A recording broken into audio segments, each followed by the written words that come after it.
The role of surgery in metastatic breast cancer, it is traditionally, as we know, that it is the first line of the treatment in the systemic therapy, and the surgery usually it is reserved for the patients for palliation of the symptoms like fungations and ulcerations and the bleeding. And there is no talk about the survival, or there is about the chest wall controlling. In the last decade, there's a lot of the retrospective studies that's been emerged mainly since 2000.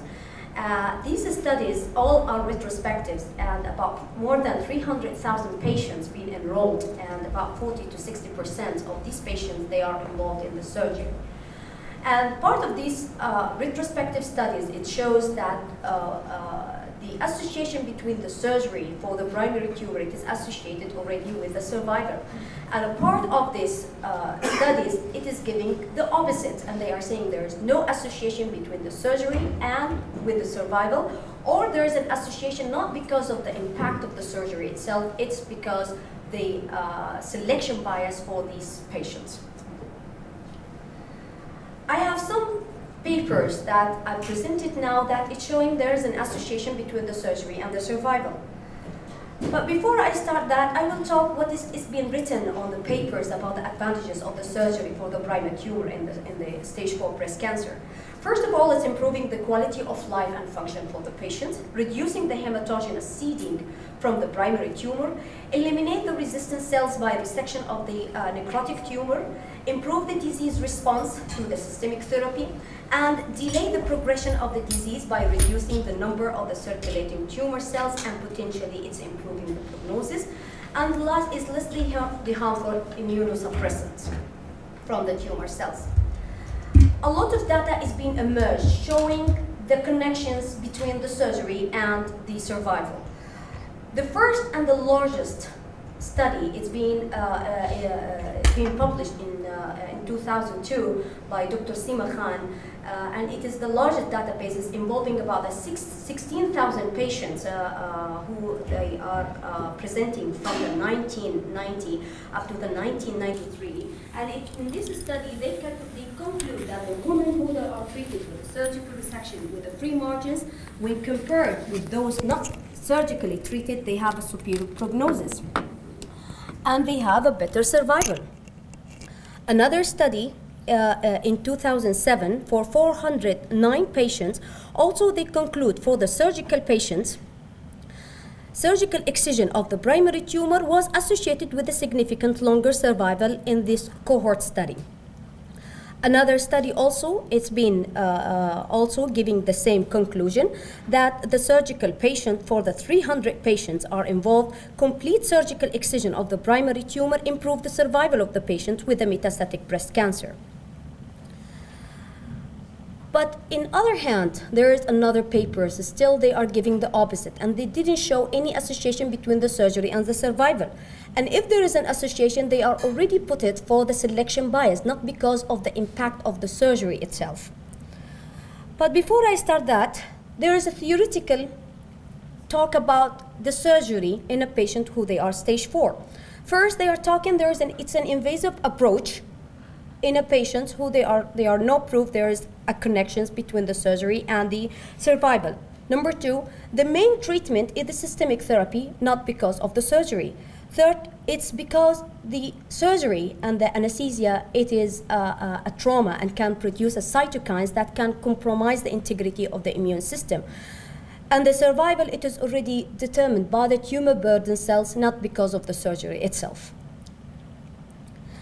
One of these studies, it's giving that from MD Anderson, they conclude that the removal of intact primary tumor of the breast cancer patients, it's improving only the progression-free survival, but there is no association with overall survival.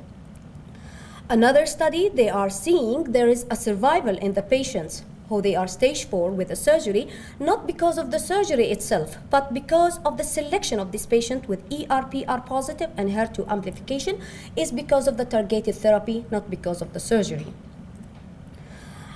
And the third, also another study, it's showing that there is a survival, not because of the surgery, is because of the selection bias. Eventually, all these data are a retrospective data. There is no clinical trial until a current moment. It shows there is connections or there is a relations between the surgery and the survival. But still we need a clinical trial that can answer our question, is there is a relation between the surgery and an overall survival? So a group of clinical trials start to be studying this subject. One of the studies from India and from Turkey, they already give the conclusion for these patients, and they show there is no relation between the surgery and an overall survival. But still there is a questions between in these clinical trials, and I will talk about it later, from the Indian trial. In the Tata Memorial Hospital in India, they are conducting a clinical trial since 2005 up to 2013, enrolling about 350 women with a stage 4 breast cancer. They're giving a course of anthracycline with or without a taxane, then the patient going for surgery, stratify the patients for the site and the number of metastases and the hormonal receptor status, local regional therapy or there is no local regional therapy, and the end point was the time of progression and overall survival. Over 17 months for this trial, it shows there is no advantage for the surgery if you compare it for the systemic therapy alone. But still, it is not clear for this trial if the systemic therapy is being used before or after the randomization. And the patient who they have a HER2 amplification, did they use a targeted therapy for these patients? So it is not clear really for this study. A similar trial is being conducted in Turkey and it is giving the same, but those patients, they are starting the surgery, then they followed after that the systemic therapy. And these preliminary results, they are showing that there is no significant advantage for the surgery. There is a number of other clinical trials still conducting in United States and in Japan and in Netherlands. They are still recruiting the patients, but at the current moment, there is no prospective data. It is giving the advantage for the surgery over the non-surgical in the survival. In King Faisal Specialty Hospital, we conduct a retrospective study studying the role or the impact of the surgery on survival for the stage 4 breast cancer. I will talk about it just a little. In this algorithm, before I start in the surgical point of view, all patients with a stage 4, we are giving them a surgery, offer them a surgery. But before we start them, we are starting with induction of the systemic therapy. If the patient showing clinically and radiological complete response, we are intent to cure these patients, and we are doing for them complete local regional therapy by surgery and by radiation. In the other hand, the patient who shows there is partial or no response or progression of the disease, we intend to palliate these patients, and we are doing just a local control by surgery plus or minus radiation. The method, it's a retrospective, it's a single institution, King Faisal. We recruit the patient from the 2001 up to 2011, about 678 patients with a stage 4 breast cancer. We put the baseline characteristic for the patient for tumor, metastasis, and the treatment. For the patient, we put the date of the diagnosis as a stage 4, or the breast cancer, sorry, and age of the patient, gender, menopausal status, performance status, and the last follow-up and the vital status as life, dead, or lost follow-up. The tumor size, subtype as an invasive ductal carcinoma or invasive lobular, histological grading, hormonal receptor and HER2 receptors, and lymph node status. Metastasis by the number as a single or multiple, and by the site, by the bone or visceral. The treatment, systemic radiation and surgery. For the systemic, using anthracycline base and the taxane base, hormonal and biological treatment. The exclusion from the study, if the patient have other primary tumor, we saw there's patient with a primary ovarian tumor or lymphoma, so we excluding them from the study. Other histological than invasive ductal or invasive lobular, metastasis after surgery or metastasis after 3 months from diagnosis of breast cancer or unknown surgical status. Exclusion from the surgery, we are not offering surgery for the patient if not fit for the surgery or for anesthesia, if the life expectancy is less than 6 months, or unresectable disease. Indication of surgery, either to palliate the symptoms as a toilet to remove these ulcerations or fungation, or to prevent the patient to develop any local disease, or as a curative intent. The surgery we offer for the breast as a mastectomy or lumpectomy. Mainly lumpectomy, it is done for the patient who they are recruiting from outside of King Faisal, and for axillary dissection or no axillary dissection. The timing of the surgery, usually the surgery is performed after 4 to 6 weeks of the last dose of the palliative systemic therapy. The median surgical time was 3 months, as starting from the date of the diagnosis until the date of the surgery. This is the statistical method, the results. The total number is 678 patients. The surgical patient was about 61%. Non-surgical patient was 39%. The surgical patient who they are operated in King Faisal was 76%, and from outside it was 24%. This is the patient characteristics. If you notice here, for regarding the surgical and the non-surgical patients, commonly the patient, they are ranging onto the same age group from the 35 up to 55. They have almost the same age group. And for the menopausal, the surgical patients mainly, they are premenopausal if you compare it for the non-surgical patients, and it was statistically significant. The gender, it was similar in both. The performance status, it was better in the surgical patient if you compare it for the non-surgical patient. And the metastasis at presentation, which is the patient presenting to our institution with a proven that they have a metastasis, was significantly for the surgical patients. The patient who they are non-surgical, they have a more nodal involvement if you compare it to the surgical patients. The tumor size, the patient who they are non-surgically, if you notice here, it is about 80% with T4 if you compare it for the non-surgical patients. To the surgical patients, who giving the tumor, it is more advanced in the non-surgical patients. And also, as I said, for the nodal involvement, it is more in the non-surgical patients. And for the proven that they have a metastasis at presentations is more for the surgical patients. The the non-surgical patient, they have a more soft tissue involvement, bone involvement, the liver and the brain involvement, but the lung, it was similar in both groups. Number of metastases, the number of metastases, single metastasis, it was more in the surgical patients, but the multiple metastasis was more in the non-surgical patients. In the single metastasis, it is almost like similar in both patients groups. The tumor size, it was smaller for the surgical patient if you compare it for the non-surgical patient.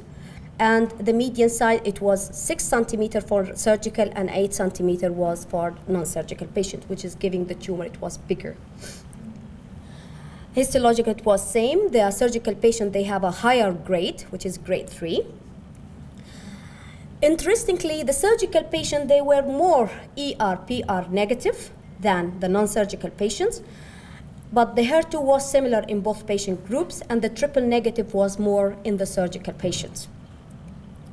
Chemotherapy, also it was given mainly for the surgical patients than non-surgical, and also the biological or targeted therapy was more for the surgical patients.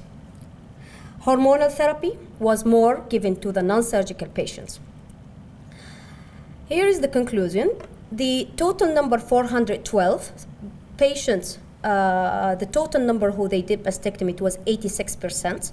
Lumpectomy, it was 14%. The total number of axillary lymph node dissection was 64%, and about 36% we didn't offer for them an axillary dissection. Here is the end of the study. About the total patients who they are, we know about their vital status is about 530.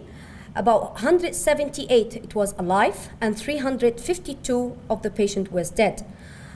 From a live patient, 28 from the surgical and about 24 from non-surgical patient, but it is not significantly for the both patient.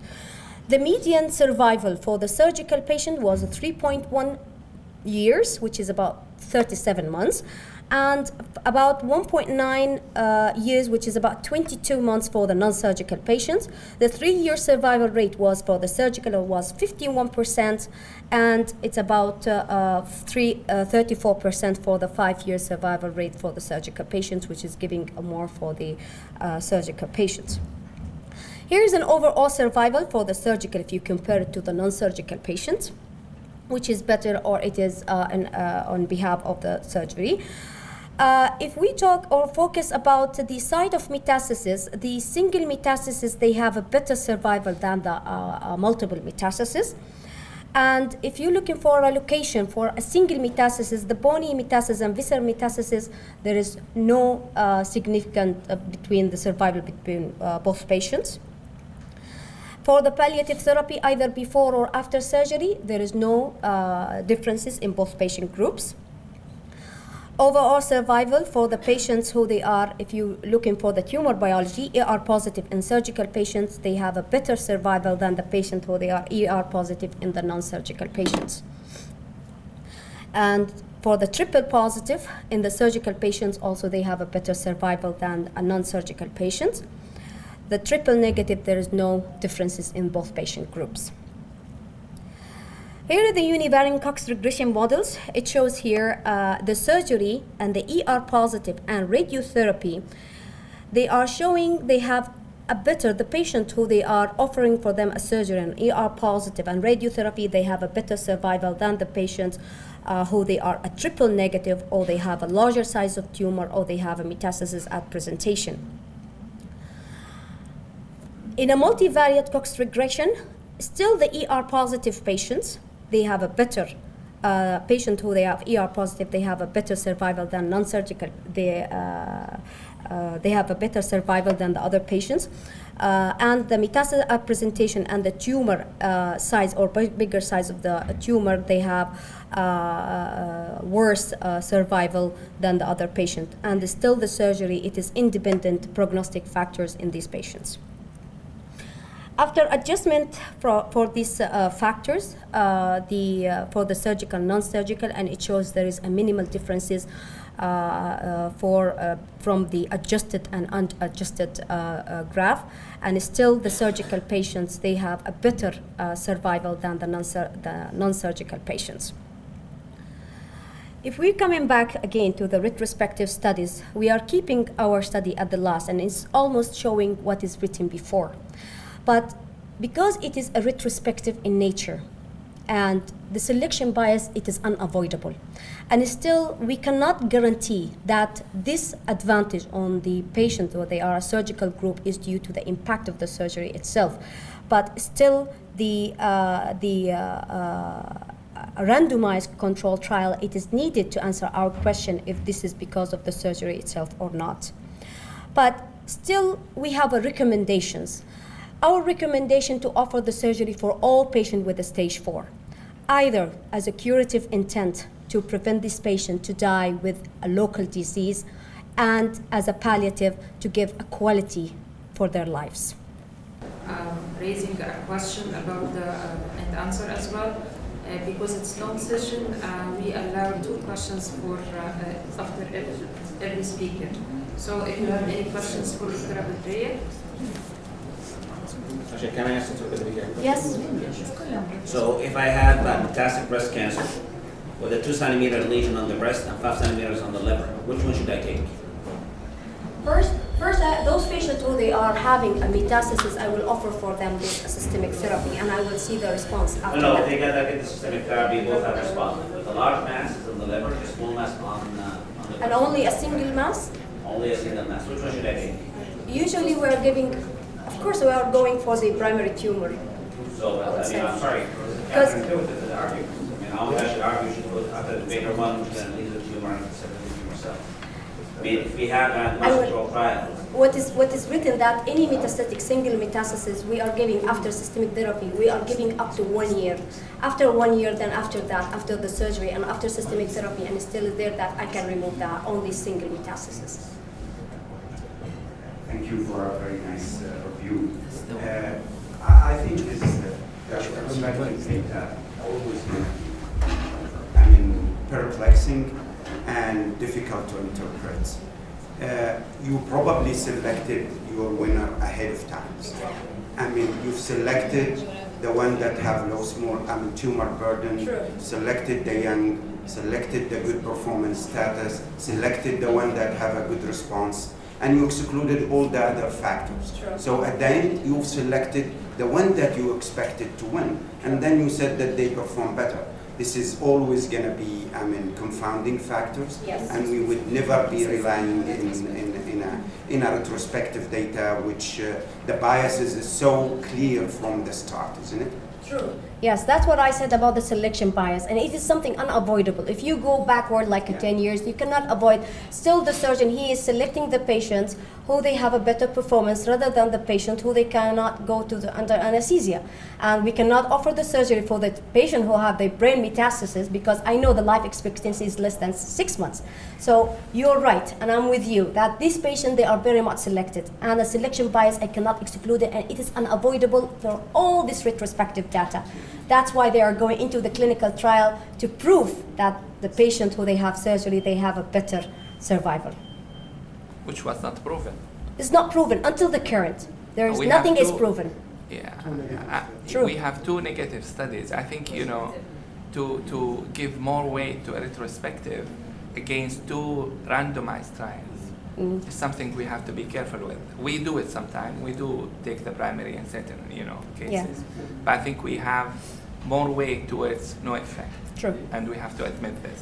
True. What I said about the survival, but we offer the surgery for the patient is to give a quality for the life and to control the local symptoms.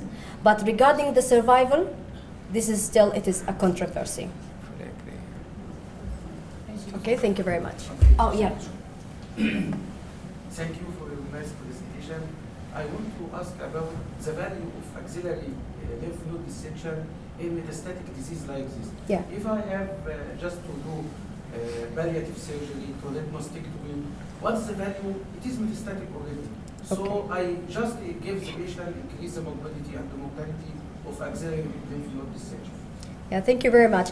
Usually the patient who they are offered for them the surgery in the stage 4, we are starting into the palliative surgery or palliative systemic therapy, and we are seeing clinically and radiological response.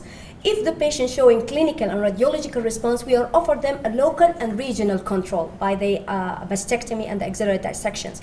If the patient doesn't show, or it is a partial response, or it is a progressive disease, we just do a mastectomy for them. We're not controlling for the axilla. Yes. Can I ask why mastectomy? Why in even curative intent we go for wide local excision, and in metastatic setting you go for mastectomy? Does not make sense. Usually because it is all the breast is diseased in those patients. No, it's not true. And I mean, these assumptions I think has to stop. yeah. We go locally. We know from the local regional treatment that this is effective for cure. And yet we have a patient who has metastatic disease, and I'm not sure whether this is going really to affect his survival. There is no contraindication for obesity as is it a small and you giving a negative margin. In your study and others, all the surgeons always talk about mastectomy in this setting. Yeah. I need someone to convince me what's the logic. First, I will have to guarantee for those patients, because most of the patients who they are presenting with the stage 4, they have a local disease. They have a local as a T4 and the Is other. it true? Most of the patients they are presenting. No, it's not. And- From when, again, we would like, this is not true. But I'm. Just I need to give it a time. Thank you so much for Thank the you. great presentation. Thank you very for much. the experience. All the questions are going to be there to Dr. Ahmed. So it's my pleasure now to present Dr. Ahmed Saad-Din, who's going to be talking to us about metastatic hormonal prostate patient. What is the recommendation? Dr. Ahmed Saad-Din is well known, but briefly graduated from King Faisal, then went to UK to obtain his clinical oncology, long experience in medical oncology, and huge contribution to the Saudi Oncology Society. Right now, he's a senior consultant in King Abdulaziz in the custody of the National Guard. Dr. Ahmed. Invitation, and I'm really enjoying the meeting and the discussion a lot. I think خلاف في الرأي لا يفسد الود قضية. So today I'm going to actually talk about what I consider an earthquake in breast cancer, the second earthquake. I think the first earthquake is the Herceptin story. We have all to maybe agree to that. And I think we are living the second one, which is related to the hormonal therapy of endocrine sensitive breast cancer. These are the issues I'm going to touch upon very quickly. And no matter how much we sometimes disagree on how to treat a patient, I think we should always maintain a teamwork, team effort spirit. I think, the more discussion you have, we all get better in the way we serve our patients.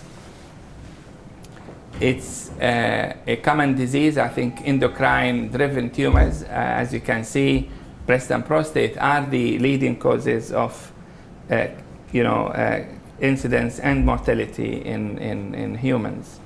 What we know about breast cancer and we don't know about prostate cancer is that it's not one disease. It's actually many diseases, and this is a very sort of short summary of what we have. But what I'd like you to share with you that almost 3/4 of the patients we see are endocrine sensitive tumors, ER positive.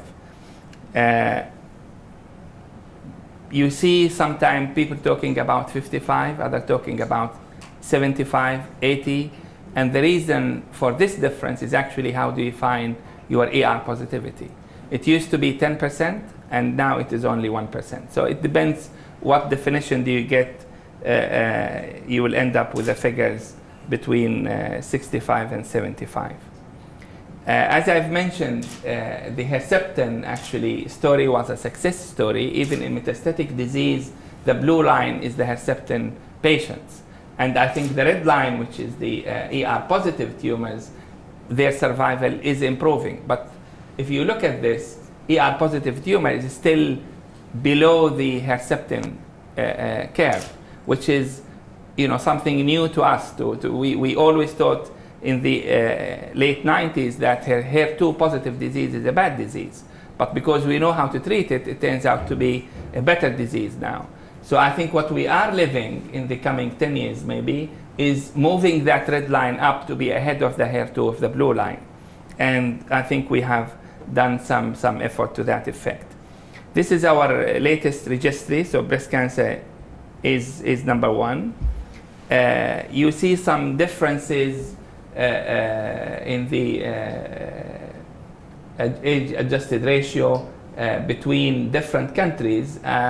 We were debating the other day whether 24.9%, i.e. 25 per 100,000 cases, is real representative of what we see. We feel that maybe we are closer to what's written in Qatar and Kuwait, which is about 45 to 40 to 50 cases per 1,000. These are small countries with excellent registries, and I think they have captured all their cases, and genetically I don't think we are different. So maybe we are still missing some in our cancer registry. We talk about stage in the registry, and unfortunately we still have only 1/3 of our patients have localized disease, and the rest is not.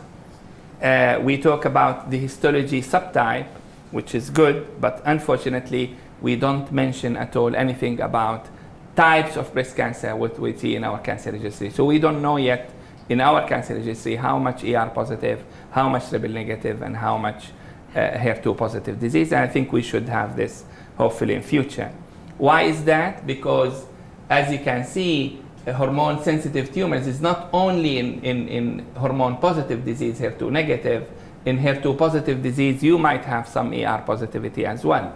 And I did not put it in the slide. Even in triple negative disease, now we started to test for AR receptors, the androgen receptors, which is again a hormonal therapy.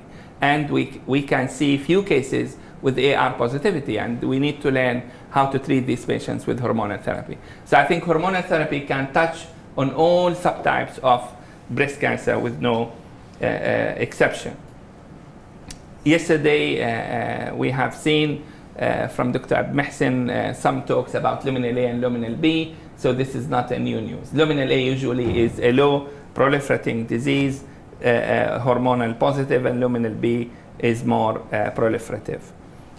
These tumors are different from other cancers by the fact that they actually go to different sites. If you, for example, take brain mets, it's very low in incidence in luminal A and luminal B compared to HER2 positive disease. You know, in HER2 positive ER negative, it's 29%. In triple negative basal type, 25% compared to 8 and 11%. So, you know, it's different in behavior as well. It's not only, you know, in the way we treat them.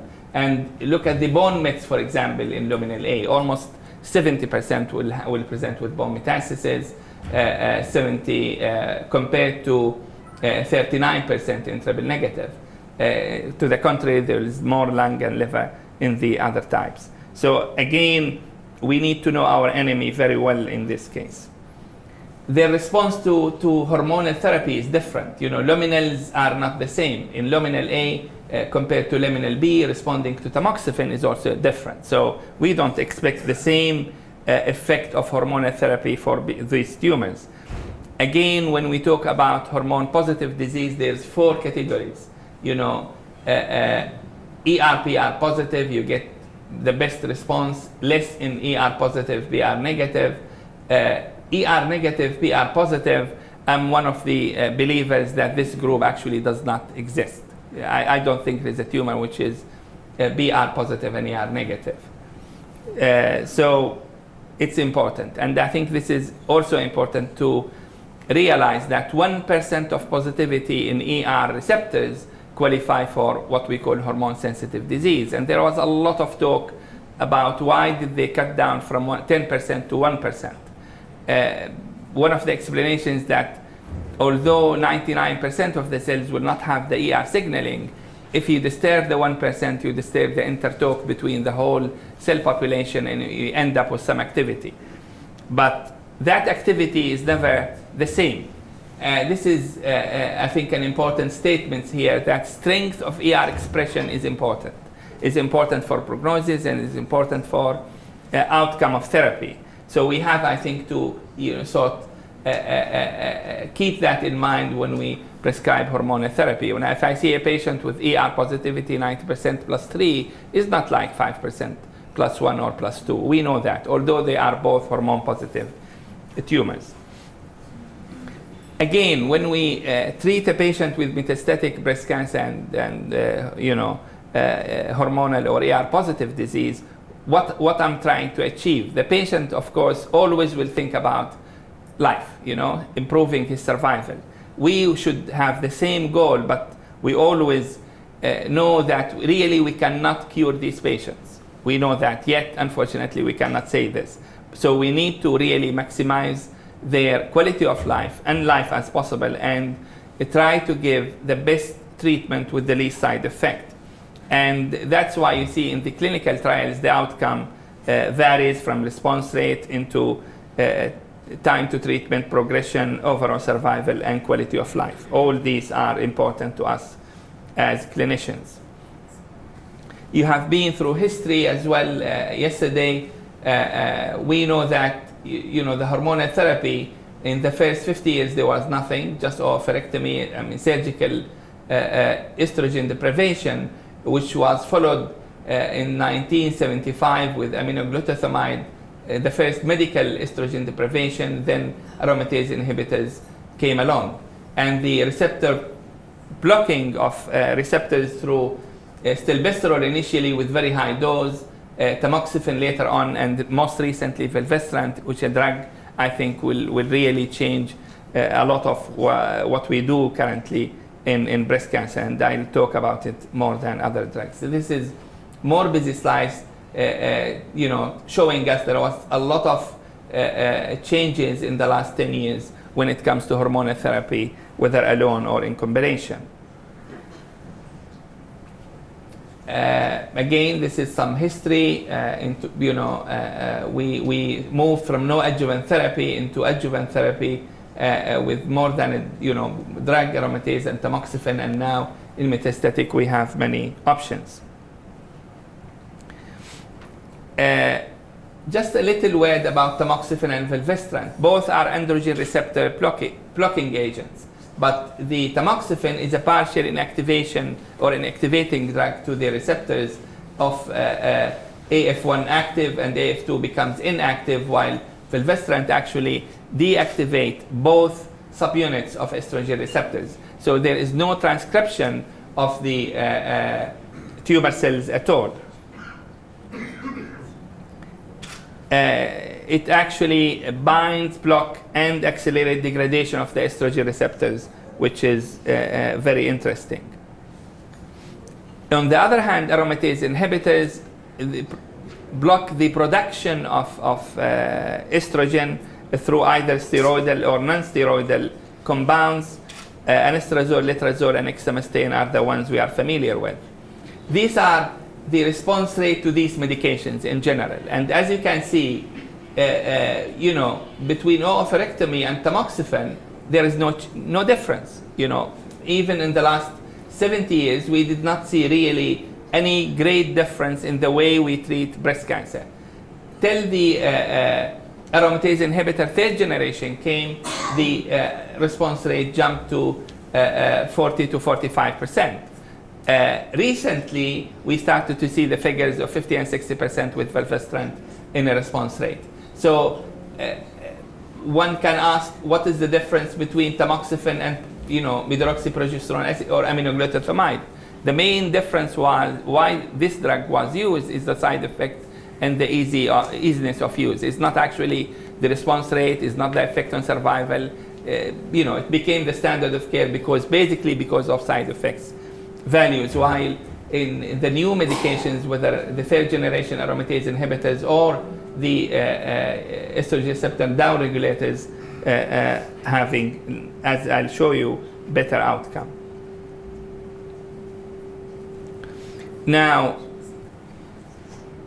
one always asks himself, shall I give chemo, radiation, or hormonal therapy? And this is a slide to encourage you to consider hormonal therapy for ER positive, PR positive disease. You have a good response rate, and in HER2 status, again, if you have HER2 negative disease, you get good effect with hormonal therapy, whether you use tamoxifen or aromatase inhibitors. But if you have hormone HER2 positive disease, maybe the aromatase inhibitors are better than tamoxifen, and this is being the sort of the recommendations is to consider using aromatase inhibitors with Herceptin if you are going to consider it in HER2 positive disease. So HER2 positive disease is not always an indication for chemotherapy. That's, I think, an important message we need to keep in mind. Now, when it comes to the guideline, I think this is a slide summarize what we do in our daily life. And what I'd like to point out that, when we choose hormonal therapy, we go first, second, and third line, provided there is a response to what we are doing. So if you start the first line hormonal therapy and you see no response, it depends. If you really see progression while you are giving, then I think you should move straight to chemotherapy. If you see some response and then there is a progression, you consider second line hormonal therapy and so on. But always please remember to go back to chemotherapy when you feel the response is not there. It's very important. So although we are sort of pushing first, second, and third line, and even in the most recent guidelines I'll show you, you can consider fourth line on a trial basis if it's available. Always keep in mind that chemotherapy is there. On the other hand, if you have given a patient chemotherapy, you can always go back to hormonal therapy. So it is an interchangeable situation according to a patient progress. Last guidelines, as you can see, importantly, they did not differentiate between HER2 negative and HER2 positive disease. Very important point. In both situations, they actually classified whether a patient had prior endocrine therapy within a year or no endocrine therapy within a year. And the difference is very clear. If it is within a year, then if premenopausal, you make them postmenopausal and you treat as postmenopausal. If they are postmenopausal, you go for ovarian, for aromatase inhibitors or selective. These are the options for listed.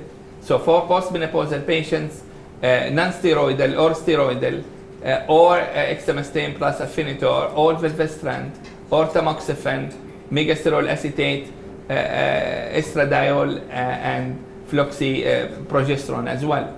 So the only, I think, one which they have put level 1 evidence to is exemestane everolimus, but I think fulvestrant is coming into play as well. Aromatase inhibitors are the standard of care so far.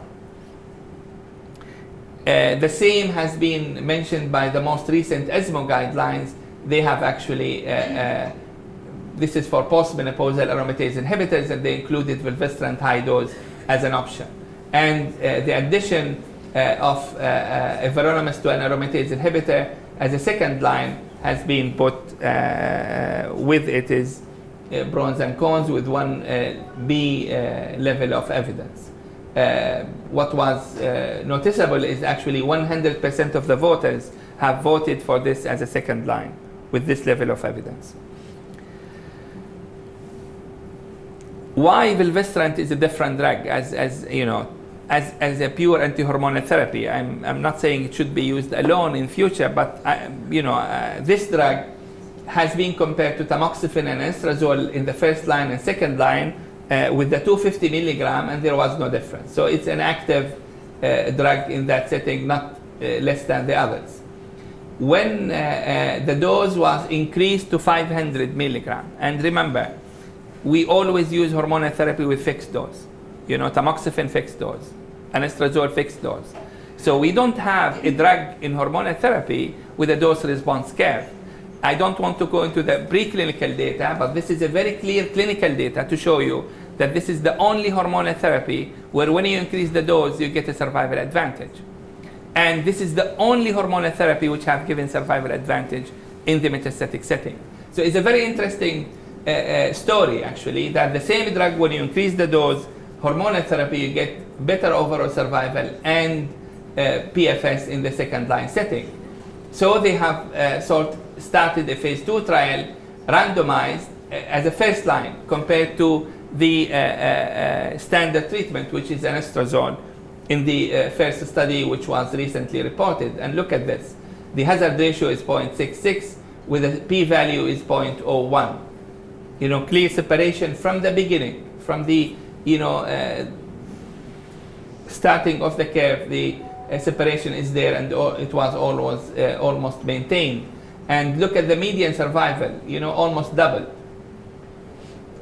One of the questions was, is it because because of the new drug being good or the old drug doing badly? And this is the answer to this one. If you look at the exemestane, letrozole, and estradiol median survival in all the preclinical, all previous studies, the median survival was 8.5, 9.4, 9.1. In this study, the anastrozole did 13.1 median survival. So the control arm have done very well. And in spite of that, that drug has actually doubled the median survival. So I think we are looking into something genuine here. I think that is a median time to progression rather than survival. Yes.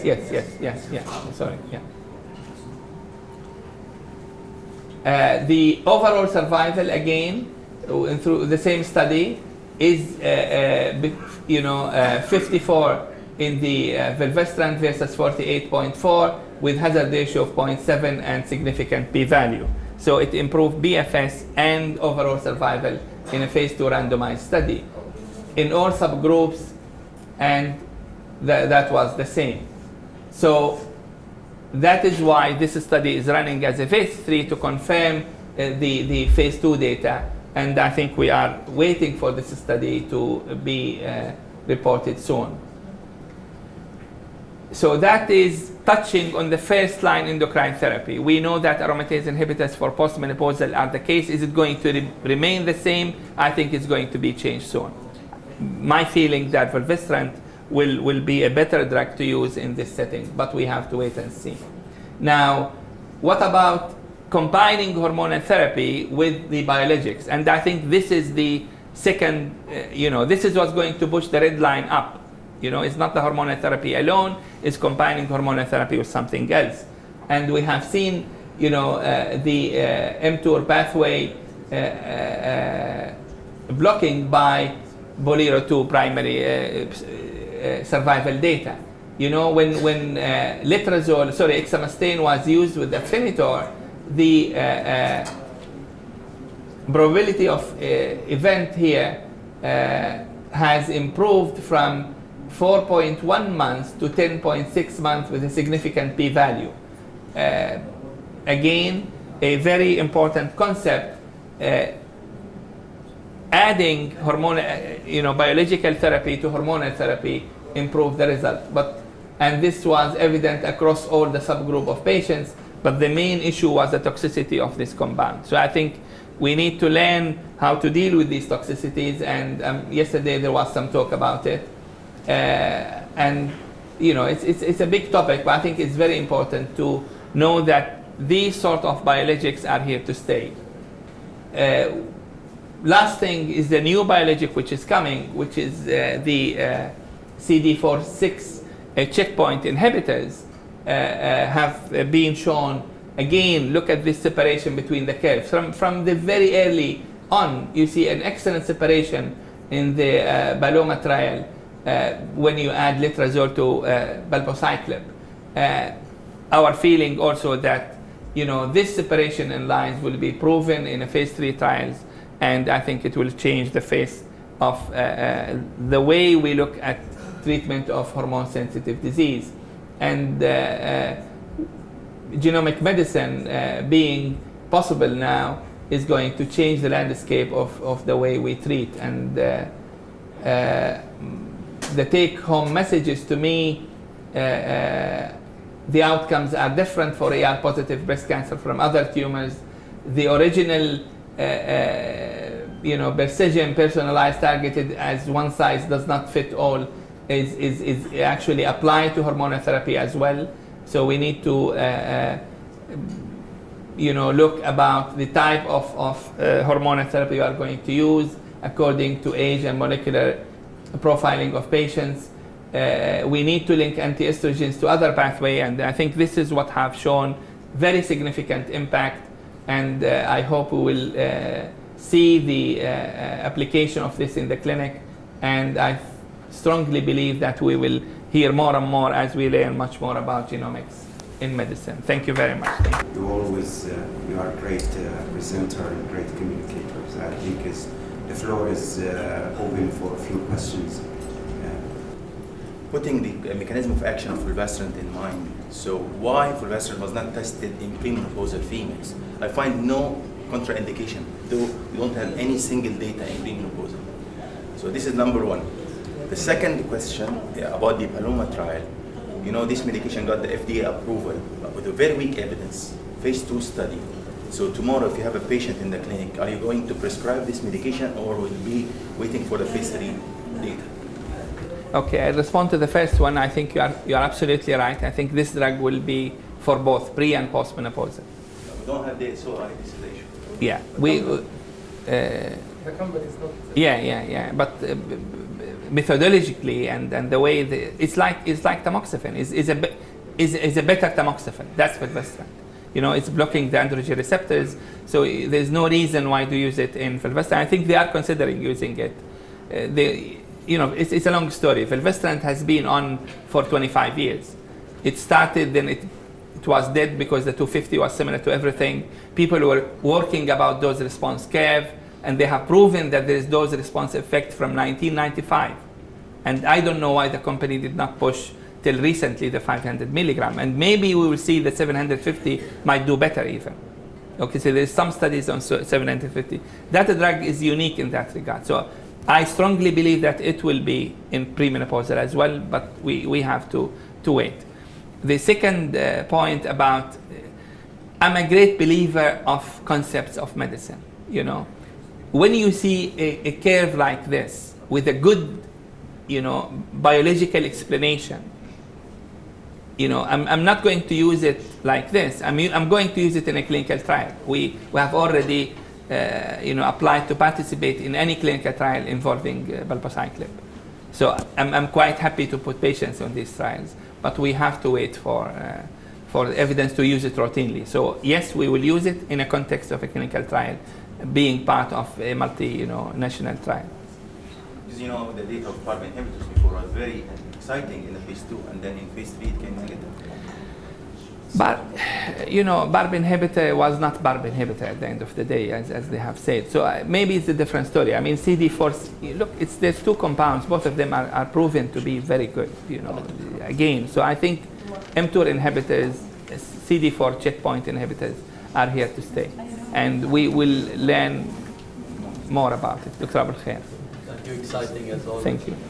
If you have metastatic breast cancer, postmenopausal, ER negative, PR positive, poor mix. So what is ER negative? PR positive, postmenopausal, and no visceral mets. So what is your choice? I don't believe the pathology, personally. I don't believe there is So something... I have spoken to eminent pathologist, Michael Dowsett at the Master. We went through this a lot. Biologically, that entity should not exist. So what is your practice? I go for Xeloda. I treat it as ER/PR negative. I really don't count on PR positivity in ER negative disease. Your hormonal therapy is addressing androgen receptors, not progesterone receptors. So to me, it does not make sense, and I don't count it. I go for Xeloda or whatever I'm going to use. Yeah. In a young premenopausal patient, only bony metastasis, ER/PR positive, we will start the treatment with the Zorodex plus tamoxifen or Zorodex or Elvidex. Okay, I have few of them now, actually, in the last year, and I started sort of a new policy with them. If they have completed their family, I really strongly advise them to have surgical oophorectomy. And I've managed in 5, almost, the 5th is in the way, waiting for. To me, it's a permanent ovarian ablation, which she will need. I know for sure she will go into postmenopausal stage. She will sort of save money and time coming to the hospital and having an injection every month. If she does not accept that, and some of them they don't, especially the very young. I'm talking about people, patients who are 40 plus. Most of them have completed their family and they have metastatic disease, so they go for that. So if not, we will go for LHRH and aromatase inhibitors or exemestane. You can do that as well. Now, for a patient who had stopped tamoxifen for a very long time,